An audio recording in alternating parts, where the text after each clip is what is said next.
అందరికీ నమస్కారం.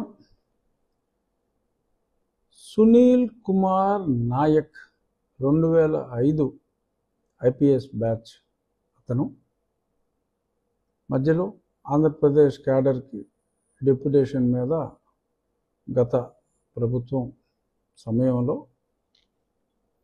ఆయన ఇక్కడ పనిచేయడం జరిగింది. సిఐడిలో P V Sunil Kumar additional DG, అప్పుడు అతను ఎడిషనల్ డీజీ కింద ఈయన డిఐజీగా అప్పట్లో ఆయన పనిచేశారు.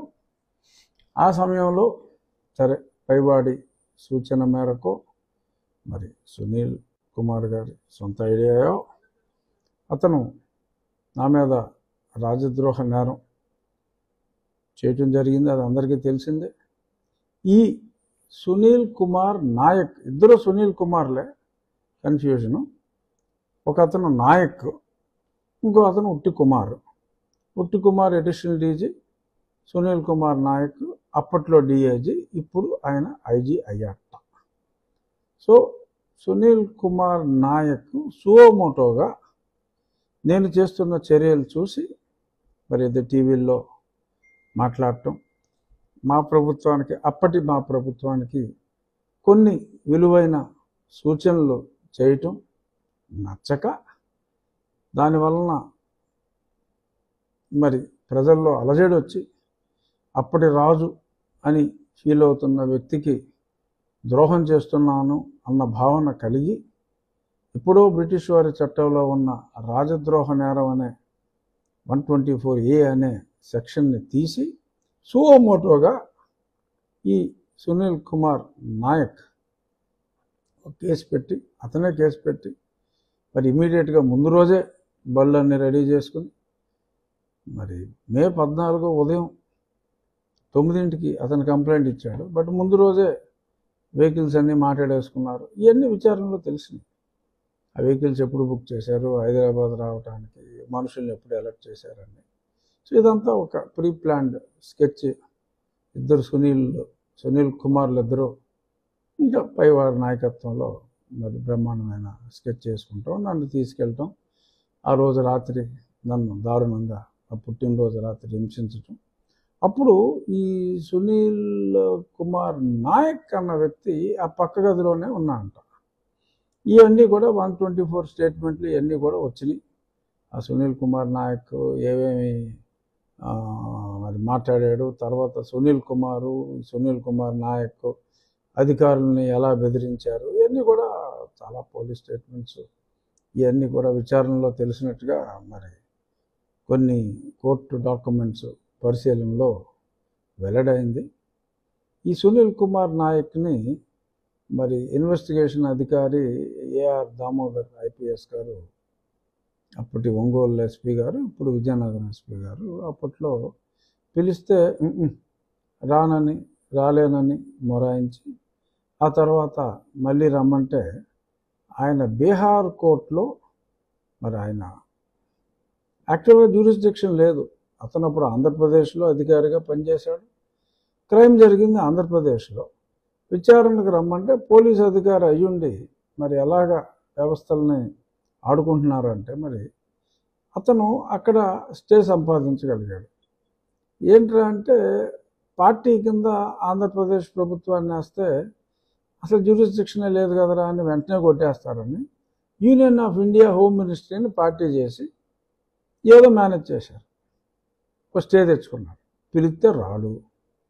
సో ఇక దాన్ని మరి ఆంధ్రప్రదేశ్ ప్రభుత్వం కౌంటర్ వేసింది. వాళ్ళ జ్యూరిస్డిక్షన్ లేదు అన్న పాయింట్ మాట్లాడలేదు గట్టిగా. నేను ఇంప్లీడ్ అయ్యి జ్యూరిస్డిక్షన్ లేదు అన్న పాయింట్ చెప్తూ ఈరోజు అది విచారణకు వచ్చింది. ఈరోజు విచారణలో ఇప్పుడు ఆంధ్రప్రదేశ్ ప్రభుత్వం సునీల్ కుమార్ నాయక్ అన్న వ్యక్తిని కూడా ఎక్యూజ్డ్గా, ఎందుకంటే చాలా సాక్ష్యాధారాలు, బలమైన సాక్ష్యాధారాలు అన్నీ వచ్చినాయి కాబట్టి అతన్ని కూడా మేము ఎక్యూజ్డ్గా చేశాము అని కోర్టులో ఈరోజు తెలియచేయటం జరిగింది. జ్యూరిస్డిక్షన్ లేనందుకే కొట్టేయాలి ఆ కేసు, అది మేము ఆర్గ్యుమెంట్ చేశాం. దానికి తోడు ఇప్పుడు ఎప్పుడైతే ఎక్యూజ్డ్ అన్నారో ఇంకా అసలు డిస్కషనే లేదు, ఆపడానికి కూడా లేదు విచారణ. సో కాబట్టి ఎక్యూజ్డ్ అని మీరు ఇప్పుడు చెప్పిన దానికి సంబంధిత లోకల్ కోర్టులో వేసిన మెమో అన్నీ కూడా ఫైల్ చేయండి అని డిసెంబర్ 5వ తారీఖుకి తదుపరి విచారణని వాయిదా వేయటం జరిగింది. ఆర్గ్యుమెంట్స్ మోరాల్లెస్ ఓవర్. ఖచ్చితంగా మా సీనియర్ న్యాయవాది నాకు చెప్పిన దాని ప్రకారం డిసెంబర్ 5న ఆల్రెడీ అక్యూజ్డ్ కాబట్టి dismissed as withdrawn, he has to withdraw, or otherwise there is no jurisdiction కాబట్టి మరి అతను ఇక్కడికి రావాల్సి వస్తుంది. ఆల్రెడీ అక్యూజ్డ్, ఆధారాలు ఇవన్నీ కూడా 124 స్టేట్మెంట్స్ అన్నీ కూడా ఉన్నాయి కనుక మరి ఆ సునీల్ కుమార్ నాయక్ని విచారిస్తే అసలు అతని పాత్ర ఏమిటి, అతన్ని ప్రోత్సహించిన వ్యక్తి ఎవరు, సునీల్ కుమారా ఇంకెవరన్నానా? ఇక్కడ చాలామందికి ఆశ్చర్యకరమైన విషయం, నాకు కూడా ఎంతో సంభ్రమాశ్చర్యాలకు గురి చేసిన విషయం ఏంటంటే A1గా పేర్కొన్న పివి సునీల్ కుమార్ని ఇప్పటి వరకు విచారణకే పిలవకపోవడం. అతను వేరే ఏసీబీ కేసులో ఏదో అమౌంట్ ఏసీబీ చాలా అమౌంట్ మిస్అప్రోప్రియేట్ చేసిన కేసు, నేను కంప్లైంట్ కూడా ఇచ్చా. అగ్రిగోల్డ్లో చాలా దొంగ అకౌంట్లు ఓపెన్ చేసి డబ్బులు ఎలాగా తులసిబాబు ఇతను కలిసి ఎలా చేశారు, అసలు తులసిబాబు ఇంకెవరికో లీగల్ ఫీజు అని చెప్పి వాళ్ళు ఏదో న్యాయ ధురంధరులాగా వాళ్ళ పేరు మీద డబ్బులు వేసి ఎలా లాగేశారు, ఇంకా వేరే ఒక కంపెనీ పేరు మీద ఏదో సమ్ లాజిక్ సిస్టమ్స్ వాళ్ళ పేరు మీద వీళ్ళే అకౌంట్ ఓపెన్ చేసి తులసిబాబు ఈ company PV Sunil Kumar company ఎలా డబ్బులు లాగారు అన్ని కంప్లైంట్స్ అన్నీ కూడా ఇవ్వడం జరిగింది. అది కూడా విచారణ అతను సాగుతున్నట్టుగా ఉంది.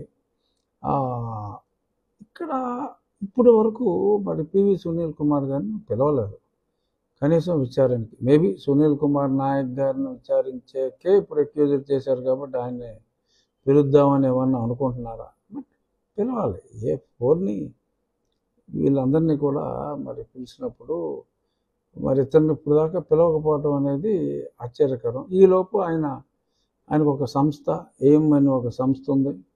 దాంతో ఆయన వెహికల్స్ మీద ఇష్టం వచ్చినట్టు తిరుగుతూ ఉంటారు. ప్రభుత్వ ఆఫీసుల్లో వాళ్ళ మనుషులు ఉంటారు. రైట్ టు ఇన్ఫర్మేషన్ అని చెప్పి ఏదో తీసుకుని ప్రభుత్వం మీద కామెంట్లు పెడుతూ ఉంటారు. సో దానికి ఏదో ఓకే ఏదో సస్పెన్షన్లో పెట్టామని సకల రాజభోగాలు ఆయన అనుభవిస్తూ ఉంటాడు. హైదరాబాద్లో ఉన్న 2 గోల్ఫ్ కోర్సుల్లో ఆయన గోల్ఫ్ ఆడుకుంటూ ఉంటాడు. చాలా అక్కడికి వచ్చి సంతకం పెట్టమని ఆయన అందరిలాగా సంతకం పెట్టడం, ఈయన రూటే వేరు. పిలవరు.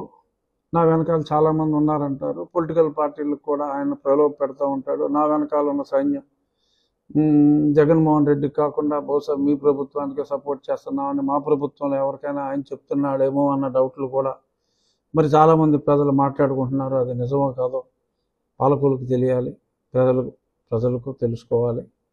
మరి ఏమిటో కారణం ఏమైనా కానీ ఇప్పటి వరకు పివి సునీల్ కుమార్ని పిలవలేదు. మరి ఇప్పుడు పిలుస్తారు అని నేను ఆశిస్తున్నా. ఆ మధ్యన ఒక పత్రికల్లో కూడా రాశారు, నత్తలు నవ్వుతున్నాయి అని. ఏమిటి ఈ కేసులో ఉన్న వేగం చూసి? ఎందుకు వేగంగా మిగిలిన వారి విషయంలో వెళ్ళింది? సునీల్ నాయక్ మీద కూడా అక్కడ కేసు వేశారు, ఏదన్నా జరుగుతుంది. But why did they not call PV Sunil Kumar till date yet? Who is preventing? ఏమిటి అతని బలం? ఎందుకు అతను చూసి భయపడుతున్నారా?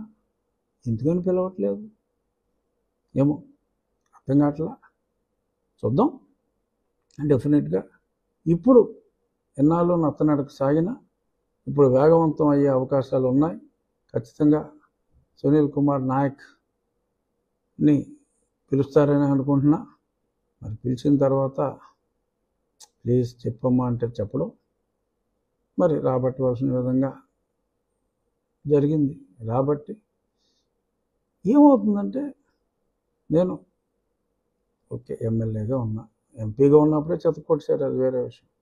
ఇప్పుడు ఎమ్మెల్యేగా ఉన్నా, డిప్యూటీ స్పీకర్ పదవిలో ఉన్నా.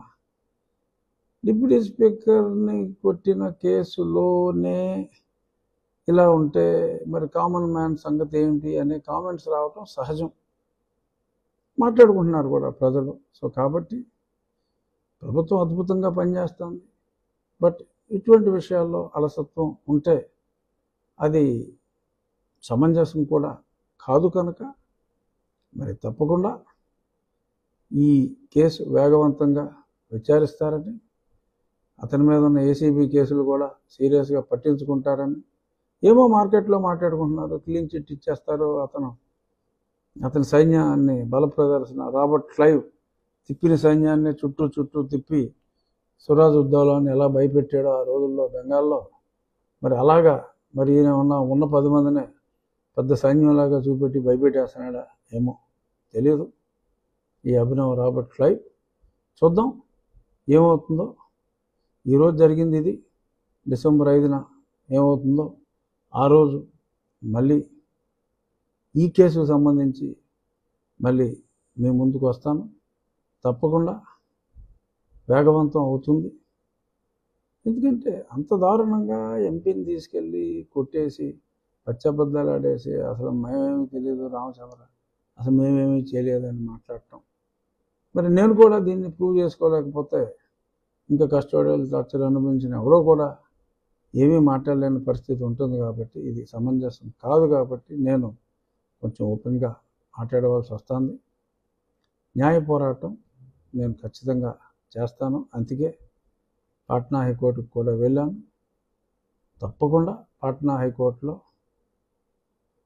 సునీల్ కుమార్ నాయక్ పిటిషన్ని కొట్టివేయటం జరుగుతుంది.